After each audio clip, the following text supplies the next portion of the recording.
Welcome back to our Internet chapter, part two. So, to give you an idea where personal computers and the business was in 1972, when this was the extent of what was to become the Internet, Intel released the 8008 microprocessor. It was a vast improvement over its predecessor, and for the first time, a microprocessor could handle both uppercase and lowercase letters, all 10 numerals, punctuation marks, and a host of other symbols.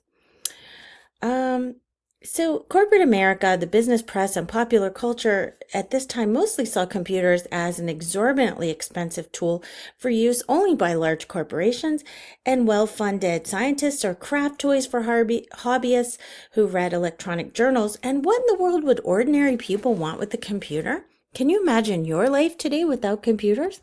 Well, let's first talk about what we would be missing out on.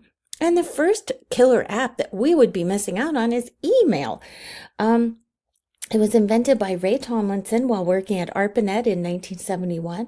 He wanted a way to send messages across computers, and by 1972, everyone hooked up with sending messages and debating the Vietnam War, among other things.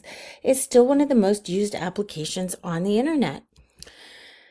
The World Wide Web is the second most used application, and it was created by a gentleman named Tim Berners-Lee in 1989, leading him to be called the father of the World Wide Web. He was working for CERN, or the European Center for Nuclear Research, and he wanted the internet access to information. Berners-Lee created a couple of really important things that we will be talking about in the next slide. But I do want to mention once again that Berners-Lee is considered to be the father of the World Wide Web. So Berners-Lee created two really important things, and they are Hypertext Markup Language. I'm sure you've seen HTML. That acronym made information instantly available by creating hyperlinks. You use hyperlinks all the time, probably in your daily life. Those highlighted or underlined words that are in text, and it takes you to another page or another document almost instantly. He also developed the Hypertext Transfer Protocol, or HTTP. Each internet document is assigned a unique Uniform Resource Locator, or URL, also called a web address. So URL stands for Uniform Resource Locator. So let's talk a little bit about the Gore Bill in 1991. Senator Al Gore, who actually was later became the Vice President of the United States under President Bill Clinton, drafted the High Performance Computing and Communication Act, commonly referred to as the Gore Bill. It was a critical moment in internet history, and the act allocated $600 million for high performance computing and for the creation of the National Research and Education Network. It was passed on December 9th, 1991, and led to the National Information Infrastructure, which Gore and much of the media called the Informational Superhighway.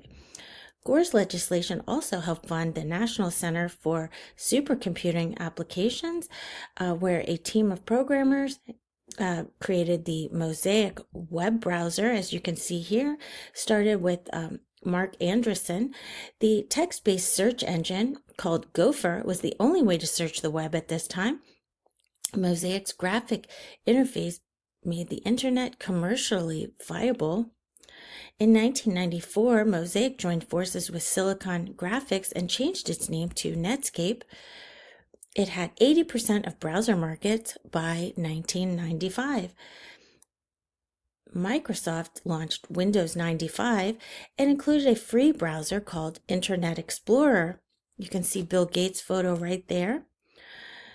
Explorer eventually overcame Netscape, which then went on to create Firefox, which has been steadily gaining on Windows. And of course, today we use Google, Chrome, and Safari, etc. So internet service providers, or ISPs, needed to connect with the web. And the first ISP called The World came on the market in 1990. Some charged a monthly fee and some were free, provided various services to customers.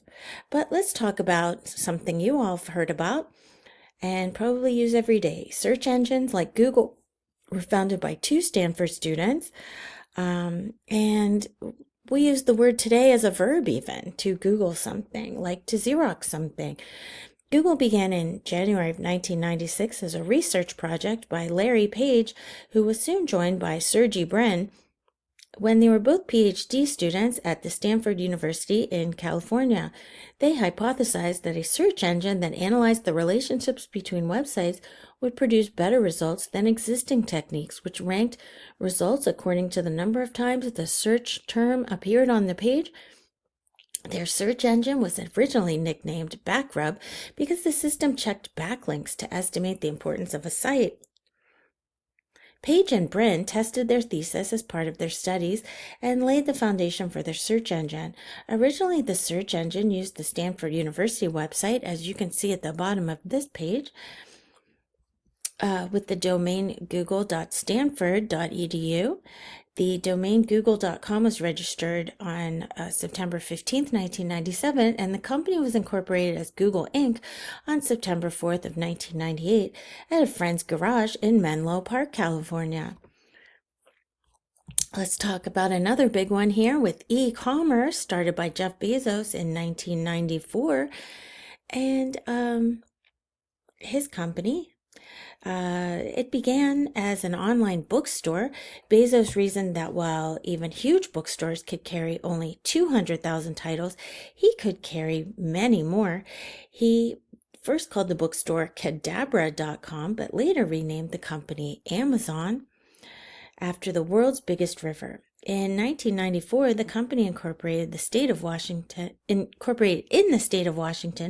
beginning its service in July of 1995, and the first book Amazon.com sold was Douglas Hofstadter's book called Fluid Concepts and Creative Analogies, Computer Models of the Fundamental Mechanisms of Thought.